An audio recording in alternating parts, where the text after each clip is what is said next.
जय हिंद साथियों, मेरा नाम है आदित्य यादव। स्वागत है आप सभी का यूपीएससी मार्गदर्शक में। तो जैसा कि आप सभी जानते हैं दोस्तों कि अभी हाल ही में कुछ दिनों पहले अगर देखा जाए तो अभी जो लोकसभा इलेक्शन हुए थे हमारे देश में, तो उनका रिजल्ट आया है।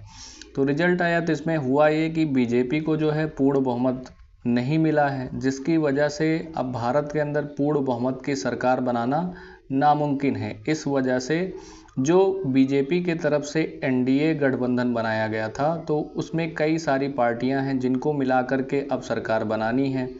तो अब इनका जो है समर्थन पत्र जो इनके साथी हैं सभी लोगों ने सौंप दिया है। तो यानी गठबंधन के नेता के रूप में पीएम मोदी को रखा गया है। तो अब फिर से तीसरी बार जो है पीएम मोदी प्रधानमंत्री की शपथ लेने जा रहे हैं। लेकिन इससे पहले अब क्या हुआ कि शपथ लेने से पहले चीन के तरफ से कुछ ऐसे विरोध किए जा रहे हैं, जिसको लेकर के हम इस वीडियो में चर्चा करेंगे और बताएंगे कि आखिर चीन के तरफ से ये सारे विरोध क्यों किए जा रहे हैं और यह पूरा मामला क्या है। तो चलिए वीडियो को शुरू करते हैं और देखते हैं पूरा मामला क्या है। तो आप जैसा कि आप स्क्रीन पे देख पा रहे होंगे कि ठीक इसी प्रकार जो है काफ़ी ज़्यादा आर्टिकल जो हैं इस समय पब्लिश किए जा रहे हैं, जिसमें देखा जाए तो यहाँ पर ताइवान की तरफ से, जिसमें देखा जाए तो इसमें देख सकते हैं कि China lodged protest over PM Modi response to Taiwan president greeting on his poll victory.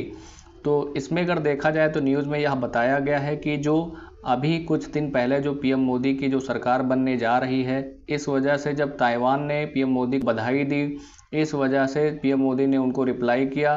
तो इसको लेकर के चाइना के द्वारा इसका पूरा विरोध किया जा रहा है। तो इसके पीछे की भी क्या वजह है कि चाइना इसका विरोध क्यों कर रहा है, क्योंकि अगर सरकार बनने जा रही तो क्या कोई देश कोई प्रतिक्रिया, कोई बधाई संदेश नहीं दे सकता क्या? तो इसके पीछे भी बताएंगे क्या रीज़न है कि ताइवान के द्वारा जो बधाई दी गई थी, जिसको पीएम मोदी ने रिप्लाई दिया, तो इसको लेकर के चाइना के तरफ से प्रोटेस्ट किए जा रहे हैं। तो इसको लेकर के बहुत सारे आर्टिकल जो हैं देखने को मिल रहे हैं इस समय।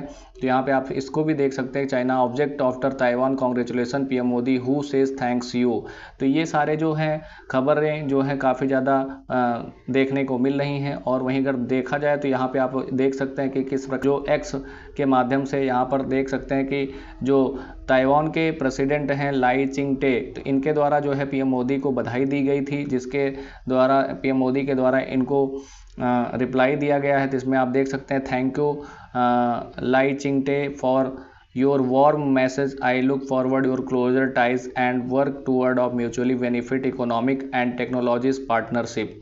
तो इसको लेकर के पीएम मोदी ने इनको रिप्लाई किया था। तो इसी को लेकर के जो है चाइना के द्वारा काफ़ी ज़्यादा विरोध देखने को मिल रहा है। और अब हम आपको बता देते हैं कि ये विरोध क्यों किया जा रहा है। तो इसके पहले अगर हम आप बात करें तो इसके पहले देखा जाए तो यहाँ पे आप देख सकते हैं, Taiwan is inalienable part of China and Chinese embassy in India. यानी चाइनीज़ एम्बेसी जो इंडिया के अंदर है, उनके द्वारा कहा गया कि जो ताइवान है वो चाइना का पार्ट है, यानी चाइना का स्टेट है। इस पर भारत को प्रतिक्रिया नहीं देनी चाहिए थी। तो इसको लेकर के ये कंट्रोवर्सी देखने को मिल रही है और चाइना के द्वारा जो है पीएम मोदी का विरोध किया जा रहा है।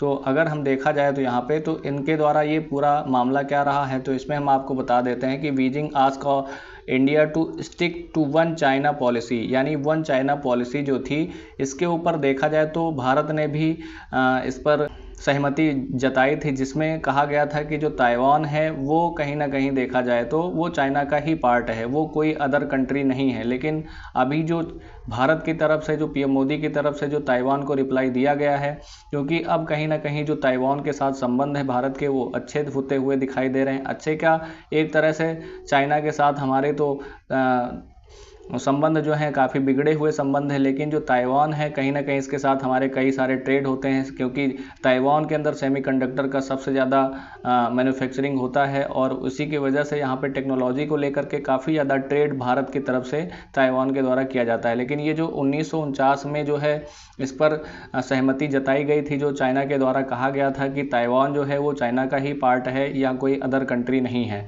तो इसी को लेकर के चाइना के द्वारा भारत का विरोध किया जा रहा है, जो कि पीएम मोदी ने इनको रिप्लाई किया है। और वहीं अगर बात की जाए तो अभी हाल ही में जो चाइना के एम्बेसडर हैं, जो सू फ्यू होंग नाम है जिनका, यहाँ पे आप देख सकते हैं सु फ्यू होंग नाम है, जो कि प्रेसिडेंट से आप देख सकते हैं कि इनके द्वारा जो है इनको अप्रूवल दिया गया था। तो इसको लेकर के बहुत सारे इनके द्वारा ये ऐसे एम्बेसडर हैं जिन्हें फॉरेन में यहाँ पर ये पहले भी काम कर चुके हैं, तो उनके द्वारा काफ़ी ज़्यादा जो भी बातें इनके मन में होती है वो बोल देते हैं और काफ़ी ज़्यादा कंट्रोवर्शियल देखने को मिलते हैं। तो इनके बहुत सारे जो ऐसे, अगर भारत में कुछ दिन तक ऐसे ही रहें तो काफ़ी ज़्यादा कंट्रोवर्सी क्रिएट करने वाली बातें इनकी तरफ से बोली जाएंगी। तो यहाँ पे एक पहले ही जैसे ही आए यहाँ पे, तो इन्होंने बहुत सारा बाहर जा कर के यहाँ पे गाड़ियों की फ़ोटो खींची और यहाँ पर दिखाया कि यहाँ पर बहुत सारे व्हीकल जो हैं कहीं अमेरिका के हैं तो कहीं अदर कंट्री के जो यहाँ पे व्हीकल यूज़ किए जा रहे हैं। लेकिन जहाँ पर जिस प्रकार चाइना की चीज़ों का यहाँ पे इस्तेमाल नहीं किया जा रहा है, ये काफ़ी ज़्यादा ख़राब है, क्योंकि यहाँ पर किसी भी प्रकार की चाइना की गाड़ी हमको यहाँ पे देखने को नहीं मिली है। तो जिस प्रकार अलग अलग देशों के यहाँ पे साधन यूज किए जा रहे हैं, कार यूज की जा रही हैं, और ठीक उसी प्रकार चाइना के जो कारें हैं उनको भी यहाँ पे यूज किया जाना चाहिए।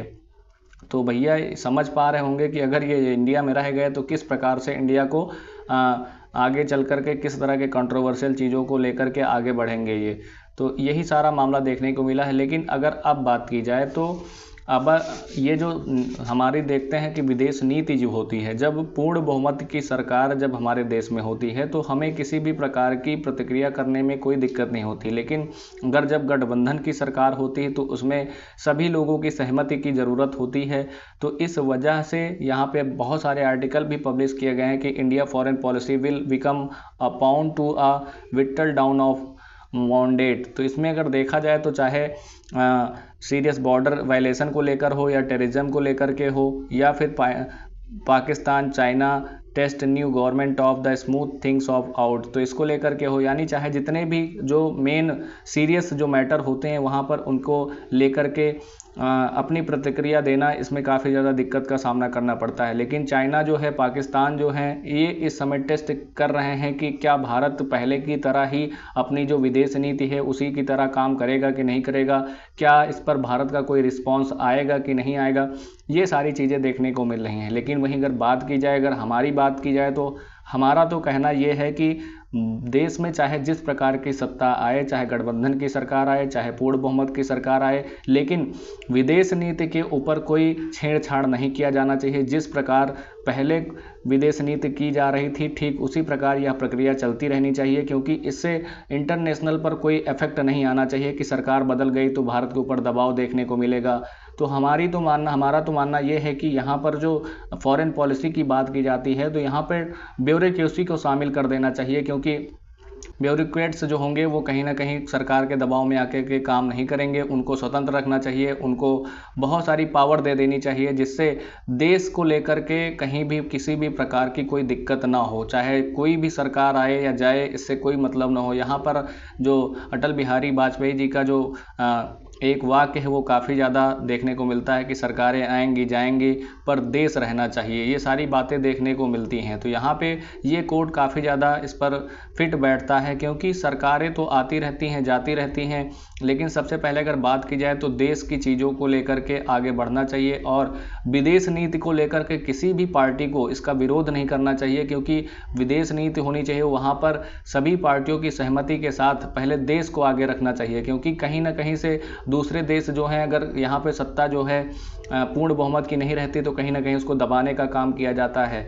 तो इस वजह से अगर फॉरेन पॉलिसी की बात की जाए तो यहाँ पर सबसे बड़ी चीज़ जो ये आती है कि पूर्ण बहुमत की सरकार ना होने से काफ़ी ज़्यादा जो निर्णय होते हैं वो कहीं ना कहीं डिपेंडेंट हो जाते हैं, इस वजह से दिक्कतों का सामना करना पड़ता है। लेकिन हमारा तो मानना ये है कि जो फॉरेन पॉलिसी है इस पर किसी भी प्रकार का कोई दबाव नहीं होना चाहिए, चाहे जो यहाँ का फॉरेन मिनिस्टर बनाया जाए, चाहे जिसको बनाया जाए, तो इसमें सभी की सहमति होनी चाहिए, क्योंकि फॉरेन से यानी इंटरनेशनल जो चीज़ें होती हैं वहाँ से किसी भी प्रकार को सभी के साथ सहमति बैठानी चाहिए। जो सभी पॉलिटिकल पार्टीज़ हैं जो गठबंधन की सरकार बनाने जा रही हैं या फिर विपक्ष के भी जो लोग हैं उनको भी इसका पूरा समर्थन करना चाहिए कि देखिए यहाँ पर जो है चीज़ें चलती रहेंगी, लेकिन विदेश की कोई भी चीज़ें देखने को मिलती हैं, विदेश में कोई भी विरोध भारत का किया जाता है तो इसको कोई बर्दाश्त ना करे। तो ये सारा मामला जो है देखने को मिला है। तो आशा करता हूँ कि आपका क्या ओपिनियन है इस पर कि विदेश नीति हमारी जो है मजबूत रहनी चाहिए, सरकारें चाहे जो आएँ उससे कोई मतलब नहीं, चाहे गठबंधन की सरकार बने, चाहे अपोजिशन की कोई भी पार्टी आकर के सरकार बनाए, इस पर आपका क्या कहना है ये ज़रूर बताएं कि फॉरेन पॉलिसी को लेकर के हमको लगता है कि इसको ब्यूरोक्रेसी के तौर पर रखा जाना चाहिए। यहाँ पे फॉरेन मिनिस्टर का काम जो जिस प्रकार जयशंकर प्रसाद जी द्वारा किया जा रहा है ठीक इसी प्रकार किया जाना चाहिए। तो इस मामले में अगर देखा जाए तो जो बीजेपी की सरकार थी फॉरेन पॉलिसी के मामले में काफ़ी बढ़िया थी, और वहीं पर देखा जाए तो इसको लेकर के और भी जो सरकारें आएँ तो फॉरेन पॉलिसी को दबाने का काम ना किया जाए। तो ये मेरा मानना है। तो आपका क्या मानना है कमेंट सेक्शन में ज़रूर बताएं। धन्यवाद। वीडियो अच्छी लगी तो वीडियो को लाइक करें और इसी तरह के इन्फॉर्मेटिव वीडियो के लिए हमारे चैनल को सब्सक्राइब करें। धन्यवाद।